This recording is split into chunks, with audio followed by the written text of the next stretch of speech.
ಹೆಚ್ಚು ಕೋಪವು ನಮ್ಮ ರಕ್ತನಾಳಗಳನ್ನು ಆರೋಗ್ಯಕರವಾಗಿಡುವ ಎಂಡೋಥೀಲಿಯನ್ ಕೋಶಗಳ ಮೇಲೆ ಪರಿಣಾಮ ಬೀರುತ್ತದೆ ಮತ್ತು ಹೃದಯದ ಆರೋಗ್ಯವನ್ನು ದುರ್ಬಲಗೊಳಿಸುತ್ತದೆ ಎಂದು ಸಂಶೋಧನೆ ಬಹಿರಂಗಪಡಿಸಿದೆ. ಕೊಲಂಬಿಯಾ ವಿಶ್ವವಿದ್ಯಾಲಯದ ವೈದ್ಯಕೀಯ ಕೇಂದ್ರದ ಸಂಶೋಧಕರು ನಡೆಸಿದ ಹೊಸ ಅಧ್ಯಯನದ ಪ್ರಕಾರ, ಕೆಲವು ನಿಮಿಷಗಳ ಕೋಪವು ನಿಮ್ಮ ಹೃದಯದ ಮೇಲೆ ನಕಾರಾತ್ಮಕ ಪರಿಣಾಮ ಬೀರುತ್ತದೆ ಎಂದು ತಿಳಿದುಬಂದಿದೆ.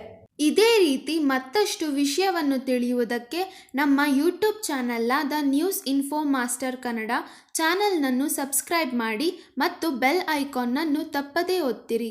ಜನರು ಪ್ರತಿದಿನವೂ ಕೋಪ, ಆತಂಕ ಮತ್ತು ಖಿನ್ನತೆಯಂತಹ ನಕಾರಾತ್ಮಕ ಭಾವನೆಗಳನ್ನು ಅನುಭವಿಸುವುದು ಸಹಜ ಎಂದು ಅಧ್ಯಯನದ ಲೇಖಕರು ಹೇಳಿದ್ದಾರೆ. ಈ ಭಾವನೆಗಳು ಹೃದಯದ ಸಮಸ್ಯೆಗಳ ಅಪಾಯವನ್ನು ಹೆಚ್ಚಿಸಬಹುದು ಎಂದು ಅಂಶದ ಬಗ್ಗೆ ಕೆಲವು ಸಂಶೋಧನೆಗಳಿವೆ. ಕುತೂಹಲಕಾರಿಯಾಗಿ, ಈ ಭಾವನೆಗಳ ಬಗ್ಗೆ ಹೆಚ್ಚು ತಿಳಿದಿಲ್ಲ.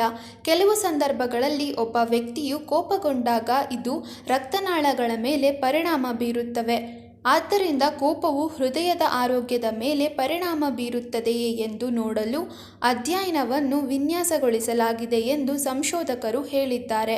ಕೋಪ, ಆತಂಕ ಮತ್ತು ಖಿನ್ನತೆ ಸೇರಿದಂತೆ ನಕಾರಾತ್ಮಕ ಭಾವನೆಗಳನ್ನು ಅನುಭವಿಸುವುದು ಸಾಮಾನ್ಯವಾಗಿದೆ ಮತ್ತು ಹೃದಯ ರಕ್ತನಾಳದ ಕಾಯಿಲೆಯ ಘಟನೆಗಳ ಅಪಾಯದೊಂದಿಗೆ ಸಂಬಂಧಿಸಿದೆ ಎಂದು ಅಧ್ಯಯನವು ಹೇಳುತ್ತದೆ.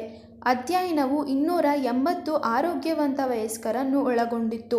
ಅವರು ಕೋಪ ಪ್ರಚೋದಕ ಘಟನೆ, ದುಃಖ ಘಟನೆ ಅಥವಾ ಆತಂಕ ಪ್ರಚೋದಿಸುವ ಘಟನೆಯನ್ನು ನೆನಪಿಸಿಕೊಳ್ಳಲು ಹೇಳಿ ಸುಮಾರು 8 ನಿಮಿಷಗಳ ಕಾಲ ತಟಸ್ಥವಾಗಿರಲು ಹೇಳಲಾಯಿತು. ಈ ವೇಳೆ ಕೋಪ ಹೃದಯದ ಆರೋಗ್ಯದ ಮೇಲೆ ನೇರವಾಗಿ ಪರಿಣಾಮ ಬೀರುತ್ತದೆ ಎಂಬುದನ್ನು ಸಂಶೋಧಕರು ಕಂಡುಕೊಂಡಿದ್ದಾರೆ.